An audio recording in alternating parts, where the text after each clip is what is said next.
For the semifinals in the Hyperlite Wakeboard Experience on Lake Washington. Always a lot of fun to watch. This has been a great fan favorite because it takes place right in front of the fans, and because you can get wet and cool yourself down. Greg Nelson of Hyperlite is joining us now to take us inside this wakeboard competition. And while they're getting set up, Greg, tell us a little bit about what we're going to be looking for here today. Well, what we're going to be looking for is the riders that go big, they land smooth, and they have a good style.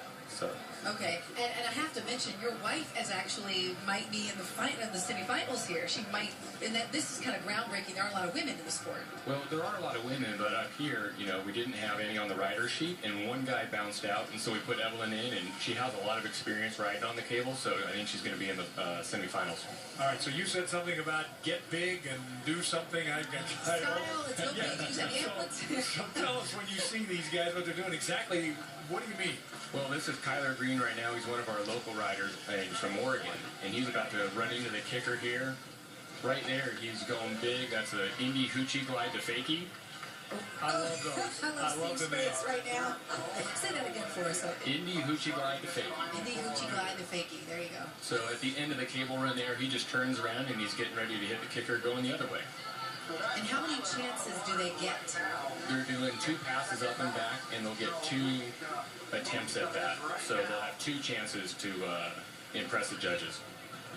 So if you have seen people maybe in the let's say Winter X Games, and they're on the snow on one of those boards, they're also going downhill, so to get the speed. So here you need the cable to actually pull you to do what you do. Wow, that was a beautiful maneuver, by the way. Yeah, so we have our endless ride cable that's above the riders. It's towing them at about 18 miles an hour, and we have our obstacle course set up there. We've got 2 kickers. One's a Rockstar kicker, the other's a Hyperlite kicker.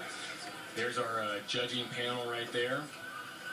You can see the bracket over to the right. The judges are holding up their scores. So I'm assuming this is on a scale of 1 to 10? Yep, Okay. yep, and then add all 3 together, and there we go. And how many competitors are we seeing in this semifinal? Just 8. Just 8. Yeah. Started with 16 this morning, and the guys have been riding all day. It's been great. Just beautiful weather here in Seattle. When you talk about kickers, you're talking what we would call a rank. Exactly. Yep. Yep. And so from this, we'll get a final 4. Yeah, we'll go do final 4, and then they'll all compete for the top spot, which is a space in the Bud Light booth for the Seahawks game. Oh. Yeah. So here you can see being towed by that cable. It looks like, did they miss? Well, he's basically ending his run, and so he comes all the way back, and he's going to give the handle to the next rider. And then they're going to just take him right off the dock.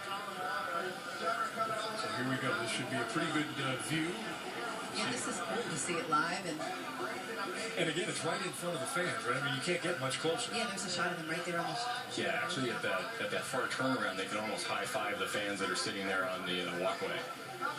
And this is one of our top pros, Trevor Maurer. He made the finals last year here at Seafair. Okay, was that a... I think that was just no. It was just a stale fish grab that he kind of slid out on the landing.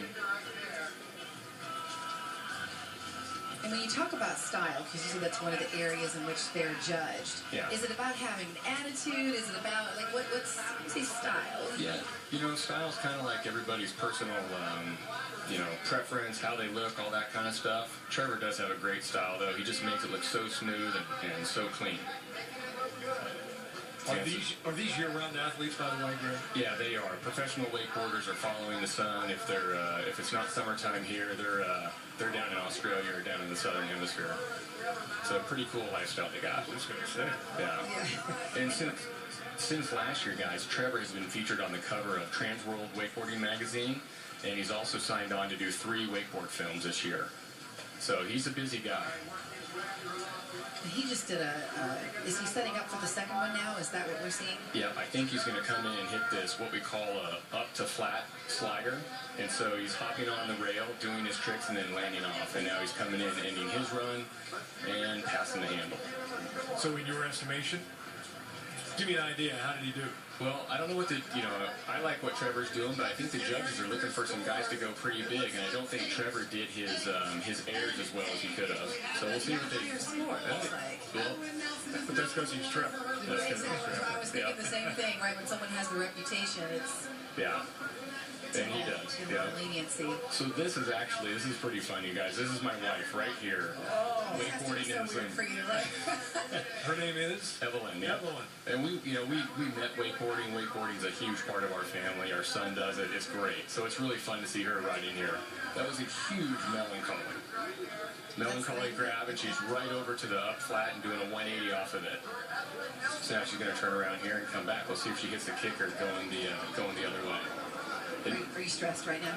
No, it's actually really fun watching her ride. And she's a mom. She is a mom. A very good one too. So there's up the rail there to fakie, and then she spun it around. She's going to turn around here and probably hit that kicker one more time. I know she's been trying her 360 with a stale grab, so we'll see what she does.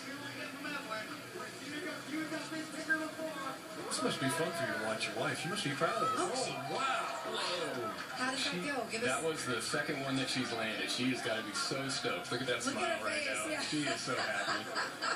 This is so great. We love bringing wakeboarding to Seafair and getting to share this with everybody there on the shore. Oh, she got a 9. Look at that. Wow. Way to go, Evelyn. Yeah, that was great. And she wasn't even supposed to be in this particular competition. You said Yep. someone.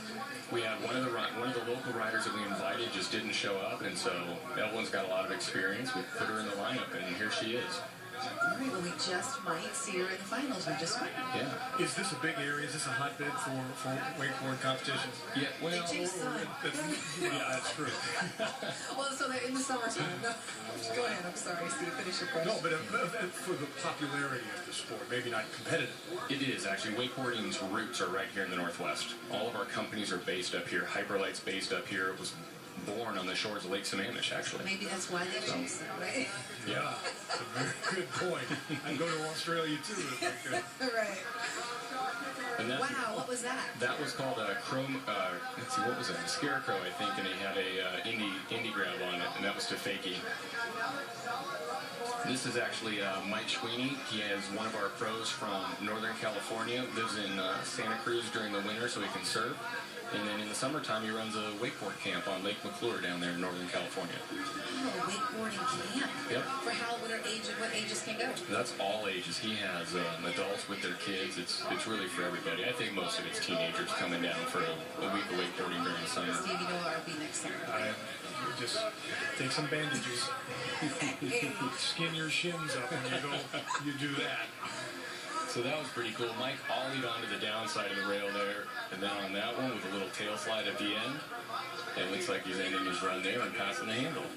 Greg, how hard is it when they come off the big move to land and to stay centered and upright? How hard is that?